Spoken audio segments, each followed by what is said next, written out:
A finales del siglo XIX y principios del siglo XX, nuestros bisabuelos y tatarabuelos vivían en perfecta simbiosis con los montes. De ellos sacaban todo lo necesario para sus formas de vida: la madera para construir sus casas, la caza, los pastos para el ganado, las leñas para sus hogares. En definitiva, el monte era su vida. Con la desamortización, el Estado sacó a subasta muchos de esos bosques. Nuestros antepasados, ante el temor de quedarse sin la que era la base de su sustento, decidieron movilizarse. Aquellas familias hicieron un enorme esfuerzo, se reunieron, buscaron el dinero necesario para acceder a las subastas. Entre todos lograron comprar el monte en régimen de proindiviso. Son lo que hoy conocemos como montes de socios. Con el paso de los años, muchos de esos bosques han sido víctimas de la emigración. Además, su titularidad ha pasado de generación en generación, creciendo exponencialmente el número de propietarios. Eso, unido a las dificultades de administración, ha hecho que muchos de esos territorios sean hoy presa del olvido. Este viaje nos llevará a conocer esos bosques, a sus condueños y los pueblos que habitan. Iniciamos aquí un camino que nos llevará a recuperar parte de esa memoria local desde el corazón del monte.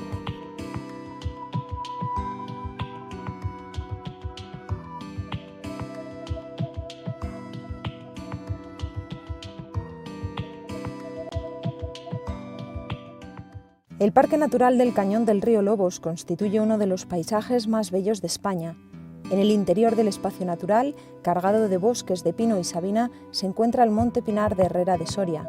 En origen, este monte pertenecía a los vecinos de Herrera, pero a principios del siglo XX el Estado lo declaró en venta de acuerdo con las leyes desamortizadoras. El 18 de abril de 1905 fue efectivamente subastado.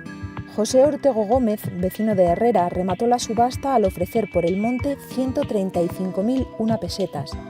Don José Ortego había acudido a la puja en su propio nombre y en representación de otros 43 vecinos del pueblo. Entre todos habían decidido optar a la compra para poder mantener la que era la base de sus economías familiares, el monte.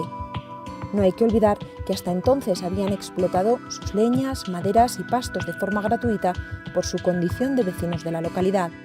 En noviembre de 1905, José Ortego cedió el monte mediante escritura pública ante notario a sus 43 convecinos, quedándose él una parte. El Pinar de Herrera se convirtió así en un monte de socios. Efectivamente, luego de seguida se dieron cuenta que cuando había un nuevo matrimonio, o se formaba una nueva familia en el pueblo, pues ese, si no tenía derechos en el monte, pues no podía subsistir.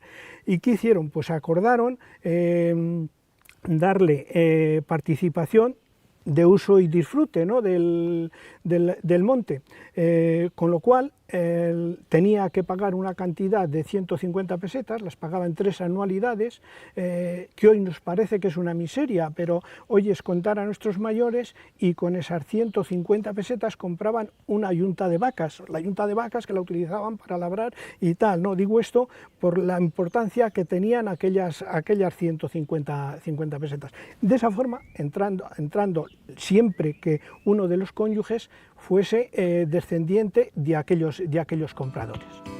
Las 150 pesetas cobradas a los nuevos matrimonios por el uso y disfrute del monte eran al mismo tiempo una ayuda para los compradores, que, no lo olvidemos, debían hacer frente al pago de la compra ante el Estado. Y es que afrontar una deuda de 135.001 pesetas no era una tarea fácil.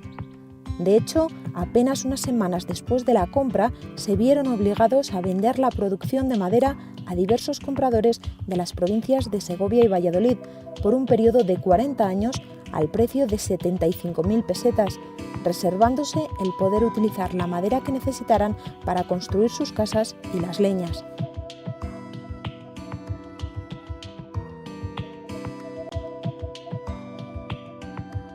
Flor, hemos visto que por el monte hubo que pagar un precio de 135.000 pesetas, una cantidad elevada para aquellos años que a los condueños les costó mucho esfuerzo conseguir, ¿no? Sí, les costó mucho, pues porque era gente que prácticamente vivía de la agricultura, de la ganadería, de los poquitos recursos que tenían.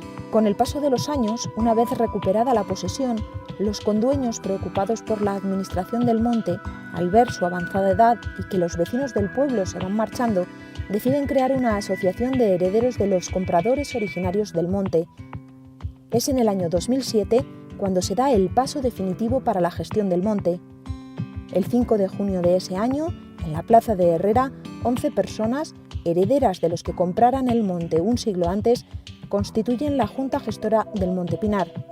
Se dotan así del instrumento habilitado por la ley para administrar su monte de socios. Explícanos cuál es la filosofía que mantenéis desde la Junta Directiva que habéis entrado. Pues desde la Junta Gestora lo que queremos es que todo el sacrificio que hicieron estos 44 compradores de nuestro monte siga adelante. Así que mientras que aquí una chimenea eche humo, se le ayudará en todo lo posible. Incluso si hubiera gente joven que quiere venir al pueblo, pues estaríamos dispuestos a ayudarle.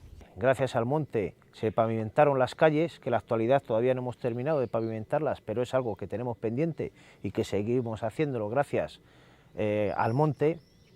En el año 2000 se pudo reconstruir el antiguo ayuntamiento y hay una cosa muy importante que los herrerianos nos sentimos muy orgullosos de ella, y es que gracias al esfuerzo de estos primeros compradores del monte, hoy en día Herrera de Soria ostentamos el privilegio de ser el municipio más pequeño de la provincia de Soria de contar con ayuntamiento propio.